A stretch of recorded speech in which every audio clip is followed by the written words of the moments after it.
तो आ जाओ यहाँ पर देखते हैं बीजगणित क्या होता है। जैसा कि हमने पहले ही बताया कि हम बीजगणित कर रहे हैं, बहुपद जो है वो बीजगणित के अंदर में आता है। तो ये समझना बहुत ही ज्यादा जरूरी हो जाता है तुम्हारे नॉलेज के लिए। ऐसे एग्जाम में ऐसा प्रश्न बहुत कम चांसेस आएगा कि बीजगणित क्या है, पर तुम्हारे नॉलेज के लिए यह जानना जरूरी हो जाता है जो हम पढ़ रहे हैं वो गणित की किस शाखा में आता है। देखो, गणित की बहुत सारी शाखाएं होती है, जिसमें से एक शाखा होता है अलजेब्रा यानी कि बीजगणित। अब बीजगणित होता क्या है?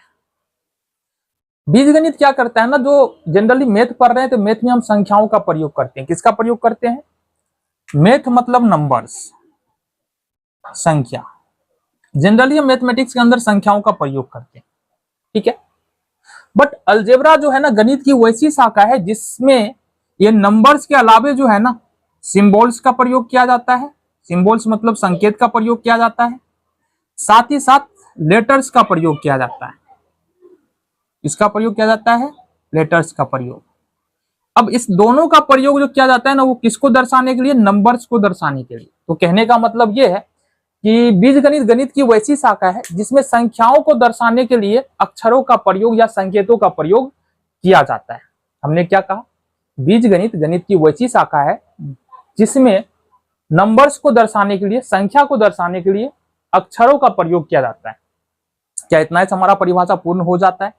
नहीं, इसमें कुछ और बात ऐड करेंगे। तो नंबर्स को दर्शाने के लिए सिंबल्स और लेटर्स का तो प्रयोग करने ही वाले। साथ ही साथ यहां पर हम लोग नंबर्स और लेटर्स के बीच में जो भी साइन आएगा, है ना, उन सब साइन यानी संक्रिया इसको बोलते हैं, इन सारे रिलेशन के बारे में भी पढ़ना है। सपोज हमने लिखा एक लेटर एक्स और दूसरा लिखा वाई, हमने लिखा एक्स और एक फिर लिखा गुना में वाई, हमने लिखा 3 और इसके नीचे में लिख दे रहे हैं एक्स। तो इस सब का मतलब क्या होता है और इसका सॉल्यूशन कैसे होता है, बीजगणित के अंदर में ये भी पढ़ा जाता है। क्लियर है बात? ये बातें तुमको समझ में आ गई? बीजगणित होता क्या है। अब बीजगणित की जरूरत क्यों पड़ी, इसको हम लोग एक उदाहरण लेंगे, उस उदाहरण से हमको बेहतर तरीके में समझ में आने वाला है। सपोज यहां पर राम के पास कुछ धन है, ठीक है, राम के पास कुछ धन है, ठीक है। अब श्याम के पास राम के धन का आधा है, ठीक है।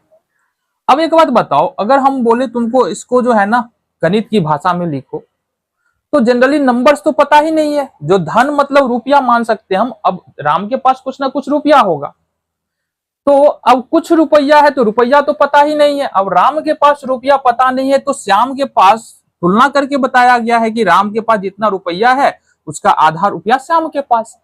तो इस दोनों के बारे में तो हम बात ही नहीं कर सकते।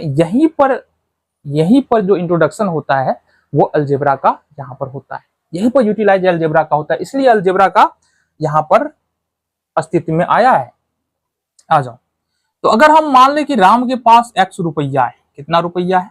x रुपया। तो अब देखना कि श्याम के पास राम के धन का आधा है, मतलब आधा का मतलब 1/2 होता है, और आधा धन है x से गुना कर देंगे तो ये x/2 रुपया है। तो मतलब अब हमको यहाँ से उत्तर मिल जाता है कि राम के पास तो x रुपया है और श्याम के पास x/2 रुपया है। ये गणितीय रूप में अब लिखा जा चुका है। तो यहां से हमको समझ में आ जाता है कि अलजेब्रा क्या है और अलजेब्रा का प्रयोग हम कहां पर कर सकते हैं। जहां पर नंबर्स अननोन होता है वहां पर अलजेब्रा का प्रयोग किया जाता है। क्लियर है बात?